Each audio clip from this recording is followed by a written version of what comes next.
Assalamualaikum warahmatullahi wabarakatuh. Salam sejahtera, salam sehat untuk kita semua. Berencana itu keren, sampurasun. Perkenalkan, kami dari Dinas Pengendalian Penduduk, Keluarga Berencana, Pemberdayaan Perempuan dan Perlindungan Anak Kota Sukabumi. Saya, Ria Sofia, sebagai penyuluh keluarga berencana DP2 Kabit P3A Kota Sukabumi. Saya, Epi Sopuro, sebagai penyuluh agama Kementerian Agama Kota Sukabumi. Pada kesempatan kali ini, kami akan menyampaikan tema penyuluhan mengenai antisipasi generasi stunting guna mencapai Indonesia Emas 2045. Keluarga merupakan salah satu fondasi terpenting dalam pembangunan sumber daya manusia sesuai dengan cita-cita luhur bangsa. Kekuatan suatu bangsa sangat dipengaruhi oleh kekuatan negara. Pembangunan keluarga yang kokoh dan tangguh merupakan kebutuhan dasar suatu negara. Mempersiapkan generasi emas 2045 bukan hal yang mudah.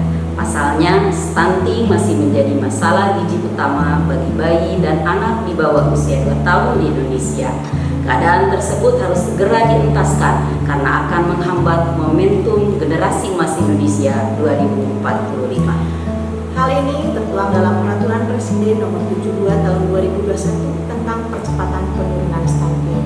Di tingkat kota dikeluarkan keputusan Wali Kota Sukabumi dengan nomor 185/84/2022 tentang pembentukan tim percepatan penurunan stunting Kota Sukabumi. Apa sih stunting? Stunting adalah kekurangan gizi pada bayi di 1000 hari pertama kehidupan yang berlangsung lama dan menyebabkan terhambatnya perkembangan otak dan tumbuh kembang anak. Karena mengalami kekurangan yang menahun, bayi stunting tumbuh lebih pendek dari standar tinggi balita seumurnya. Tapi ingat, stunting itu pasti bertubuh pendek, sementara yang bertubuh pendek belum tentu stunting. Stunting juga tidak hanya terkait dengan asupan gizi yang kurang, tetapi juga masalah yang lebih kompleks terjadi di 5 fase kehidupan yang meliputi pertama adalah fase remaja, yang kedua adalah fase prakonsepsi, yang ketiga adalah fase kehamilan, yang keempat adalah fase menyusui, dan yang terakhir adalah fase orang tua yang memiliki balita 0 sampai 59 bulan. Nah, kenapa stunting ini menjadi sangat penting? Masalah stunting sangat penting untuk diselesaikan karena berpotensi mengganggu sumber daya manusia yang berhubungan dengan tingkat kesehatan bahkan kematian anak. Selain dari bayi yang terlahir dalam kondisi stunting, bayi lahir normal pun akan terkena stunting apabila asupan gizi dan tidak mendapatkan ASI yang baik. Maka dari itu, stunting harus segera diatasi agar tidak muncul generasi-generasi stunting berikutnya. Lalu, bagaimana cara mengatasi stunting versi BKKBN? Satu hal yang harus dipahami bersama, stunting bisa diatasi atau dikoreksi di 1000 hari pertama kehidupan. Nah, sejak bayi lahir sampai usia 2 tahun, ini bisa dimodifikasi atau diintervensi untuk tidak menjadi stunting. Ada 2 layanan yang harus dilakukan. Yang pertama adalah layanan intervensi sensitif, adanya edukasi KESPRO dan seksual pada remaja, menyediakan akses layanan kesehatan dan KB, menyediakan akses air bersih dan sanitasi, dan yang terakhir adalah pendidikan pola asuh pada orang tua. Nah, yang kedua adalah layanan intervensi spesifik. Ibu-ibu yang memiliki bayi dan balita harus memberikan ASI dan MPASI. Nah, kemudian balita yang mendapatkan imunisasi lengkap, jangan lupa konsumsi tablet penambah darah bagi ibu hamil. Yang terakhir, pemberian makanan tambahan pada ibu hamil.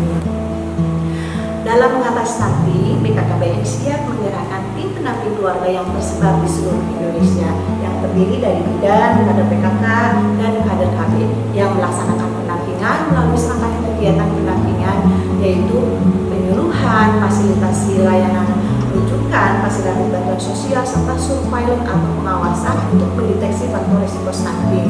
Nah, Bapak Ibu semuanya apakah sudah mengetahui apa itu LC-MIL? LC-MIL adalah elektronik siap nikah dan hamil. LC-MIL suatu aplikasi screening dan pendampingan pada cantik, pasangan usia subur, baik ibu pasca persalinan, ibu hamil serta balita dengan usia 0 sampai 59 bulan. Setiap sasaran akan mendapatkan pendampingan dari tim pendampingan keluarga yang berada di desa atau kelurahan wilayah domisili sasaran.